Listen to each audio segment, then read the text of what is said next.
নবম শ্রেণীর বাংলা বইয়ের আমরা কবিতার গুরুত্বপূর্ণ প্রশ্নোত্তর নিয়ে চলে এসেছি।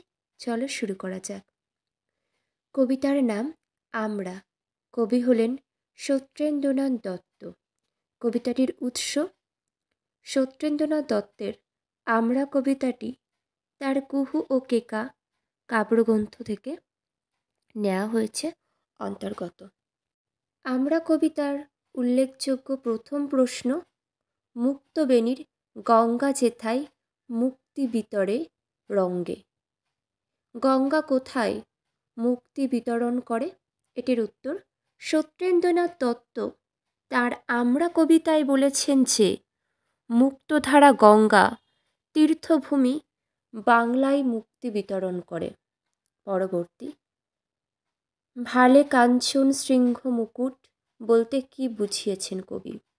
বঙ্গভূমির উত্তরে বরফে ঢাকা হিমালয় পর্বতমালা সূর্য কিরণে যে সোনার রং ধারণ করে, কবি তাকেই বাংলা মায়ের কপালে সোনার মুকুট বলেছেন। পরবর্তী প্রশ্ন, কিরণে ভুবন আলা। দেখো প্রশ্নটা, কিরণে ভুবন আলা বাক্যটি কি বোঝানো হয়েছে? সূর্যের উজ্জ্বল আলোয় বাংলাদেশ আলোকিত হয়, এ কথাই বাক্যটিতে বোঝানো হয়েছে। পরবর্তী প্রশ্ন, বাংলা মায়ের কোল ও বুক ভরা কিসের কথা কবি বলেছেন? কবি সত্যেন্দ্রনাথ দত্ত আমরা কবিতায় বাংলা মায়ের কোল ভরা সোনালি ধান আর বুক ভরা অফুরন্ত স্নেহের কথা বলেছেন। পরবর্তী প্রশ্ন, বাংলা মায়ের দেহ কোন কোন ফুলে ভূষিত? বাংলা মায়ের দেহ অতসী ও অপরাজিতা ফুলে ভূষিত।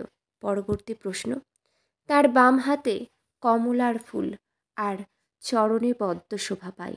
পরবর্তী প্রশ্ন, সাগর কেমন করে বঙ্গভূমির বন্দনা করে?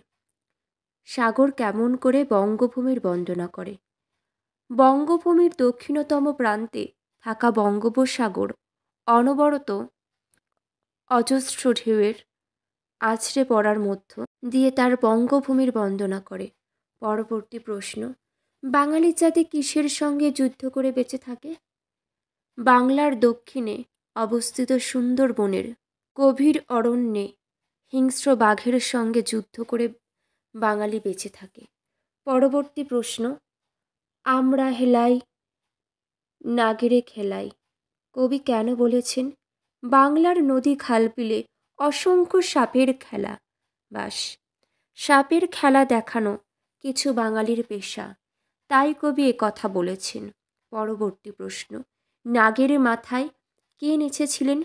পৌরাণিক কাহিনী অনুসারে শ্রীকৃষ্ণ কালিয়া নাগের মাথা অর্থাৎ ফণার উপর নেচেছিলেন। পরবর্তী প্রশ্ন, চতুরঙ্গ কি?